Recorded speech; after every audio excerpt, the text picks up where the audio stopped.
Sexta-feira, 19 de julho. Meu querido irmão, minha querida irmã, estamos entrando na sua vida e muito gostaríamos de entrar no seu coração para aí semear a palavra de Deus, que é sempre a grande orientação para a nossa vida. Nesta sexta-feira da 15ª semana do Tempo Comum, a liturgia nos apresenta o Evangelho de São Mateus, capítulo 12, versículos de 1 a 8. Naquele tempo, Jesus passou no meio de uma plantação num dia de sábado. Seus discípulos tinham fome e começaram a apanhar espigas para comer. Vendo isso, os fariseus disseram-lhe: Olha, os teus discípulos estão fazendo o que não é permitido fazer em dia de sábado. Jesus respondeu-lhes: Nunca leste o que fez Davi quando ele e seus companheiros sentiram fome? Como entrou na casa de Deus e todos comeram os pães da oferenda, que nem a ele, nem aos seus companheiros era permitido comer, mas unicamente aos sacerdotes? Ou nunca lestes na lei que em dia de sábado, no templo, os sacerdotes violam o sábado sem contrair culpa alguma? Ora, eu vos digo, aqui está quem é maior do que o templo. Se tivesses compreendido o que significa quero misericórdia e não sacrifício, não terias condenado os inocentes. De fato, o Filho do Homem é Senhor do sábado.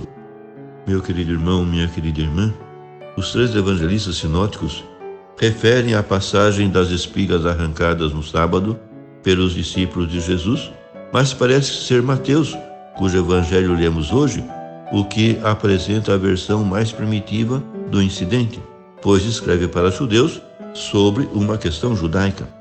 A controvérsia estabelece-se entre Jesus e os fariseus, que lhe dizem: os teus discípulos estão fazendo algo que não é permitido ao sábado, arrancar espigas.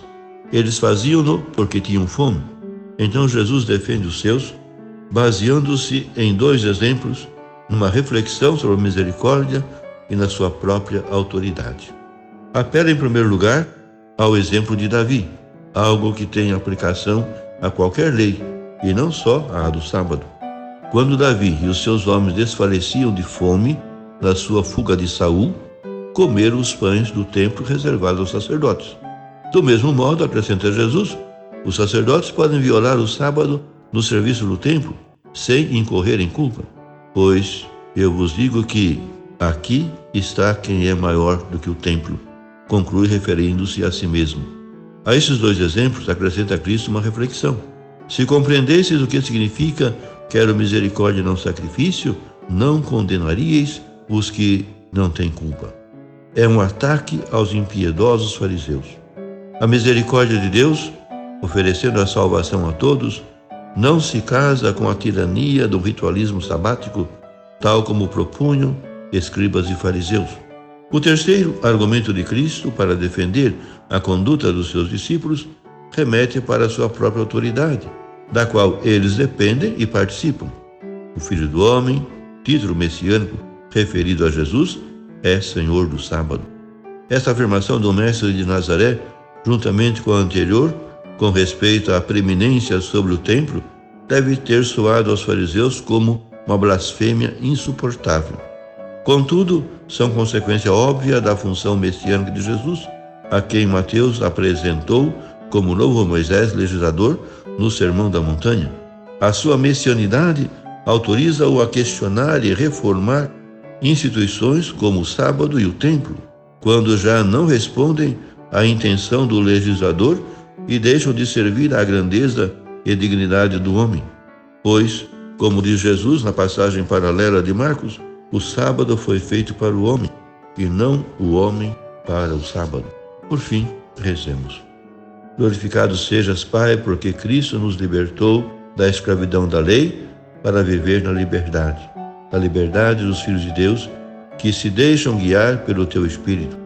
Toda a Tua graça e a Sua verdade nos vem por Jesus Cristo, que nos constitui em povo para a Tua glória e serviço. Jesus propôs-nos uma religião libertadora, que é adoração em espírito e em verdade, culto vivo na fé, religião purificada dos ritualismos mortos. Ele foi o sim total à sua vontade, e Ele é a nossa lei.